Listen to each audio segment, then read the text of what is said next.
ਤੋਂ ਅਹਿਮ ਫੈਸਲਾ ਸੀ ਉਹ ਸੀ ਜਿਹੜਾ ਕਰਜ਼ ਮਾਫੀ ਦਾ ਜਿਹੜਾ ਸੀਐਮ ਸਾਹਿਬ ਨੇ ਪੰਜਾਬ ਦੀ ਵਿਧਾਨ ਸਭਾ ਦੇ ਵਿੱਚ ਜੋ ਅਨਾਉਂਸਮੈਂਟ ਕੀਤੀ ਸੀ ਕਿ ਸਮਾਲ ਤੇ ਮਾਰਜਨਲ ਫਾਰਮਰ ਦਾ 2 ਲੱਖ ਤੱਕ ਦਾ ਜਿਹੜਾ ਕਰਜ਼ਾ ਹੈ ਉਹਦੀ ਮਾਫੀ ਦਿੱਤੀ ਜਾਏਗੀ।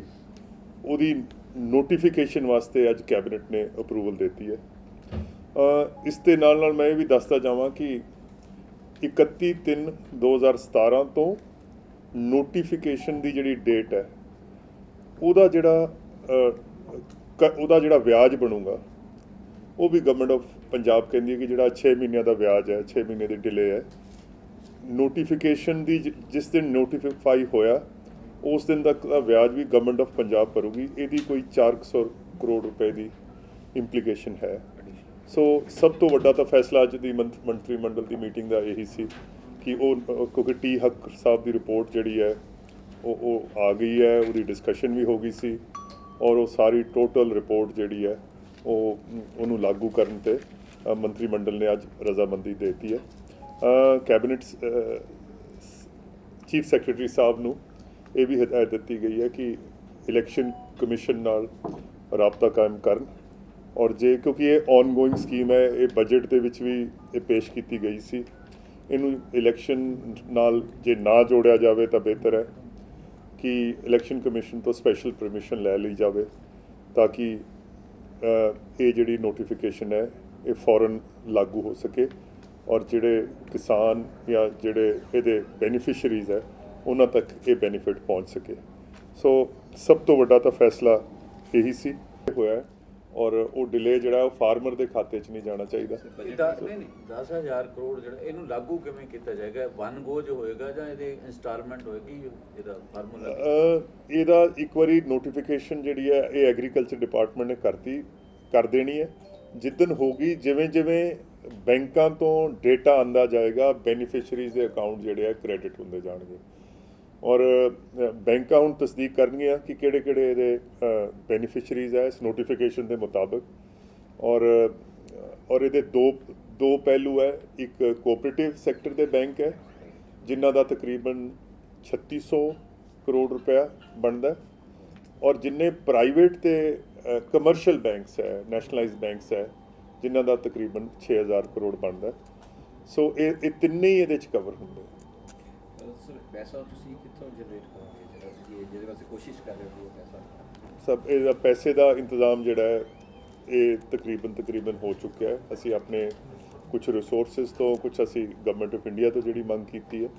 ਸੋ ਸਾਨੂੰ ਆਸ ਹੈ ਕਿ ਜਦੋਂ ਤਾਈਂ ਇਹ ਨੋਟੀਫਿਕੇਸ਼ਨ ਦਾ ਹੋਏਗਾ ਸਾਨੂੰ ਇਹ ਸਾਰੇ ਪੈਸੇ ਸਾਡੇ ਕੋਲੇ ਹੋਣਗੇ। Sir fiscal management budget act ਦੀ ਕੇਂਦਰ ਸਰਕਾਰ ਨੇ ਕੋਈ ਰਿਲੈਕਸੇਸ਼ਨ ਦਿੱਤੀ ਹੈ ਕਿ ਜਾਂ ਕੋਈ ਸਭ ਉਹਨਾਂ ਦਾ 1-2 ਦਿਨਾਂ 'ਚ ਸਾਨੂੰ ਉਹ ਕਹਿੰਦੇ ਸੀ ਅਸੀਂ ਖਤੋ ਖਿਤਾਬ ਦੇ ਜ਼ਰੀਏ ਤੁਹਾਨੂੰ ਆਪਣੀ ਜਿਹੜੀ ਜਿਹੜਾ ਸਾਡਾ ਫੈਸਲਾ ਉਹ ਤੁਹਾਨੂੰ ਅਸੀਂ ਉਹਦਾ ਇਤਲਾਹ ਕਰ ਦਾਂਗੇ। ਮਨਪ੍ਰੀਤ ਜੀ ਜਿਹੜੀ ਨੋਟੀਫਿਕੇਸ਼ਨ ਕਦੋਂ ਤੋਂ ਜਾਰੀ ਹੋਏਗੀ? ਅੱਜ ਹੋ ਜਾਏਗੀ? ਸਭ ਐਸੇ ਹੈ ਕਿ ਜਿਵੇਂ ਅੱਜ ਕੈਬਨਿਟ ਨੇ ਅਪਰੂਵਲ ਦਿੱਤੀ ਹੈ ਇਹਦੇ ਮਿੰਟਸ ਬਣ ਜਾਣਗੇ। ਮਿੰਟਸ ਬਣ ਕੇ ਇਹ ਐਗਰੀਕਲਚਰ ਡਿਪਾਰਟਮੈਂਟ ਕੋਲੇ ਚਲਾ ਜਾਏਗਾ ਜੀ। ਸੋ ਜੇ ਇਲੈਕਸ਼ਨ ਕਮਿਸ਼ਨ ਨੂੰ ਕੋਈ ਇਤਰਾਜ਼ ਨਾ ਹੋਵੇ ਤਾਂ ਮੰਡੇ ਟਿਊਜ਼ਡੇ ਤੱਕ ਇਹ ਨੋਟੀਫਿਕੇਸ਼ਨ ਜਿਹੜੀ ਹੈ ਇਹ ਸਰਕਾਰ ਦੀ ਮਤਲਬ ਹੋ ਜਾਣੀ ਚਾਹੀਦੀ। ਪਰ ਕੋਡ ਆਫ ਕੰਡਕਟ ਜਿਵੇਂ ਲੱਗਿਆ ਹੈ ਸਭ ਕੋਡ ਆਫ ਕੰਡਕਟ ਸ਼ਾਇਦ ਅਸੀਂ ਇਹਦੇ ਦਾਇਰੇ 'ਚ ਨਾ ਆਈਏ। ਦੋ ਗੱਲਾਂ ਹੈ ਕਿਉਂਕਿ ਪਹਿਲੀ ਗੱਲ ਤਾਂ ਇਹ ਪੁਰਾਣੀ ਆਲਰੇਡੀ ਗਵਰਨਮੈਂਟ ਇਹ ਆਲਮੋਸਟ ਬਜਟ ਦਾ ਹਿੱਸਾ ਹੈ ਜੀ ਔਰ ਇਹਨੂੰ ਰੋਕਣਾ ਜਿਹੜਾ ਹੈ ਪਹਿਲੀ ਗੱਲ ਤਾਂ ਮੁਨਾਸਿਬ ਨਹੀਂ ਹੋਏਗਾ ਕਿਉਂਕਿ ਅਗਲੀ ਜਿਹੜੀ ਬਿਜਾਈ ਹੈ ਉਹ 1 ਨਵੰਬਰ ਤੋਂ ਸ਼ੁਰੂ ਹੈ। ਜੇ ਕਿਸਾਨਾਂ ਨੂੰ ਕ੍ਰੈਡਿਟ ਉਸ ਟਾਈਮ ਤੱਕ ਨਾ ਮਿਲਿਆ ਤਾਂ ਮੈਨੂੰ ਲੱਗਦਾ ਹੈ ਇਹ ਇੱਕ ਕਿਸਮ ਦਾ ਇਕੱਲਾ ਕਿਸਾਨਾਂ ਦਾ ਲਾਸ ਨਹੀਂ ਹੋਗਾ, ਇੱਕ ਨੈਸ਼ਨਲ ਲਾਸ ਵੀ ਹੁੰਦਾ ਹੈ ਕਿਉਂਕਿ ਕਿਸਾਨ ਨੇ ਬੀ ਖਰੀਦਣਾ ਇਹਨੇ ਖਾਦ ਵਗੈਰਾ ਖਰੀਦਣੀ ਹੈ। ਸੋ ਇਹਦੇ 'ਚ ਡਿਲੇ ਜਿਹੜੀ ਹੈ ਮੈਂ ਨਹੀਂ ਕਰਦਾ ਔਰ ਦੂਸਰਾ ਇੱਕ ਬਿਲਕੁਲ ਮਖਸੂਸ ਹਿੱਸੇ ਦੇ ਵਿੱਚ ਪੂਰੇ ਪੰਜਾਬ ਦੇ ਵਿੱਚ ਇਲੈਕਸ਼ਨ ਨਹੀਂ ਹੋ ਰਿਹਾ, ਇੱਕ ਪੰਜਾਬ ਦੇ 1/13 ਹਿੱਸੇ 'ਚ ਇਲੈਕਸ਼ਨ ਹੋ ਰਿਹਾ। ਤਾਂ ਇਹ ਵੀ ਹੋ ਸਕਦਾ ਹੈ ਕਿ ਚਲੋ ਗੁਰਦਾਸਪੁਰ ਨੂੰ ਇਹਦਾ ਕੋਈ ਬੈਨੀਫਿਟ ਜਦੋਂ ਤੱਕ ਇਲੈਕਸ਼ਨ ਹੈ ਜਾਂ ਗਿਣਤੀ ਨਹੀਂ ਹੁੰਦੀ ਉਦੋਂ ਤੱਕ ਨਾ ਦਿੱਤਾ ਜਾਵੇ ਪਰ ਦੂਸਰੇ ਇਲਾਕਿਆਂ 'ਚ ਸ਼ੁਰੂ ਹੋ ਜਾਣੀ ਚਾਹੀਦੀ। ਸਰ ਬਜਟ ਦੇ ਵਿੱਚ 1500 ਕਰੋੜ ਰੱਖਿਆ ਗਿਆ, ਇਹਦੇ ਲਈ ਹੋਰ ਅਮਾਉਂਟ ਕਿੰਨੀ ਕੁ ਇਸ ਸਾਲ ਹੋ ਜਾਣੀ? ਸਰ 1500 ਤਾਂ ਸਟੇਟ ਦਾ ਆਪਣਾ ਰਿਸੋਰਸ ਹੈ but we will be raising loan ਦੀ ਸ਼ਕਲ ਦੇ ਵਿੱਚ ਅਸੀਂ ਪੰਜਾਬ ਸਰਕਾਰ ਮਜ਼ੀਦ ਲੋਨ ਲੈ ਕੇ ਔਰ ਕਿਸਾਨ ਦਾ ਜਿਹੜਾ ਬੋਝ ਹੈ ਉਹ ਹਲਕਾ ਕਰੇਗੀ। ਨਹੀਂ 10000 ਕਰੋੜ ਤੋਂ ਪਹਿਲੇ ਕਿੰਨੇ ਆਪਾਂ ਮੰਨ ਕੇ ਚੱਲੀਏ 2000 ਕਰੋੜ 3000 ਕਰੋੜ ਨਹੀਂ 1.5 ਕਰੋੜ ਸਾਡੀ ਬਜਟਰੀ ਐਲੋਕੇਸ਼ਨ ਹੈ, ਤੇ ਬਜਟਰੀ ਸਾਡਾ ਹਿੱਸਾ ਹੋਏਗਾ। ਅਸੀਂ ਇਹਨੂੰ 4 ਜਾਂ 5 ਕਿਸ਼ਤਾਂ 'ਚ ਇਹਨੂੰ ਖਤਮ ਕਰ ਦਾਂਗੇ। Thank you very much. Then ਤੁਹਾਡੇ ਕੋਲ ਪੈਸਾ ਹੁਣ ਜਾਣਾ ਸ਼ੁਰੂ ਹੋ ਜਾਏਗਾ ਜੀ as soon as As soon as the notification is ready. election commission approves. If the election, but ਇਹ ਜੇ ਤੁਸੀਂ ਇਹ ਵੀ ਮੰਨ ਲਓ ਕਿ ਨਾਮ ਹੀ ਇਲੈਕਸ਼ਨ ਕਮਿਸ਼ਨ ਨੇ ਕੀਤਾ ਤਾਂ ਮਜ਼ੀਦ 20 ਦਿਨ ਹੀ ਹੋ ਰਹੇ ਪਹਿਲੀ ਕਿਸ਼ਤ ਤੁਹਾਡੀ ਕਦੋਂ ਤਿਆਰ ਹੈ ਜੀ ਜਿਹੜੀ ਤੁਸੀਂ ਪੇ ਕਰਨੀ ਜਿਸ ਦਿਨ ਨੋਟੀਫਿਕੇਸ਼ਨ ਆ ਜਾਏਗਾ ਸਭ ਕਿੰਨਾ ਅਮਾਉਂਟ ਮਤਲਬ ਸਭ as soon as the bank ਸਾਨੂੰ ਡੇਟਾ ਇਹ ਦੇਖੋ ਇਸ ਤਰ੍ਹਾਂ ਹੈ ਕਿ ਇਹ ਇੱਕ ਬੈਂਕ ਨਹੀਂ ਹੈ, ਇਹ ਇੱਕ ਮਤਲਬ ਘੱਟੋ ਘੱਟ ਮੇਰੇ ਖਿਆਲ 'ਚ ਹੋਵੇ ਨਾ ਤਾਂ 65 ਬੈਂਕ ਹੋ ਸਕਦੇ ਹਨ। ਮੇਰੇ ਕੋਲ ਬੈਂਕਾਂ ਵਾਲੇ ਤਾਂ ਕਾਫੀ ਦੇਰ ਤੋਂ ਡਾਟੇ ਦੀ ਹਾਂ ਕਈ ਮੀਟਿੰਗਾਂ ਵੀ ਹੋ ਚੁੱਕੀਆਂ।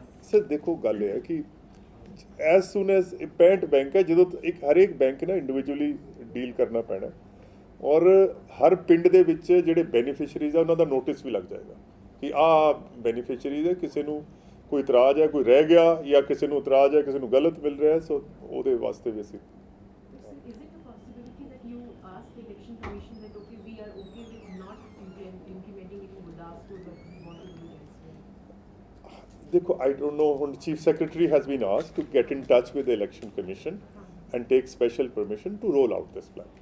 So right now, barring Gurdaspur is not a part of the proposal. I don't see any impediment that Gurdaspur why it should not be included, but in case the election commission has some reservations, we will bear with it, but the rest of Punjab can go around. but sir go certainly you will wait for the election commission. ਸਭ election commission ਦਾ ਜਿਹੜਾ ਉਹਨਾਂ ਦਾ ਜਿਹੜਾ ਅਖਲਾਕੀਆਤ ਦਾ ਜ਼ਾਬਤਾ ਹੈ ਉਹਦੀ ਤਾਂ ਸਾਨੂੰ ਕਦਰ ਕਰਨੀ ਪੈਣੀ ਹੈ। ਸੋ ਉਹਦੇ ਚ ਮਹੀਨਾ ਵੀ ਲੱਗ ਸਕਦਾ ਹੈ, ਹਾਂਜੀ। 15 ਜਿੰਨਾ ਵੀ ਟਾਈਮ ਲੱਗਿਆ ਉਸ ਤੋਂ ਬਾਅਦ ਹੀ ਕਰਾਂਗੇ। ਸਭ ਮੈਂ ਫਿਰ ਕਹਿ ਰਿਹਾ ਕਿ ਕੱਲ ਚੀਫ ਸੈਕਟਰੀ ਸਾਹਿਬ ਖਤ ਲਿਖ ਦੇਣਗੇ ਕਿ ਸਾਨੂੰ ਇਜਾਜ਼ਤ ਦੇ ਦਿਓ।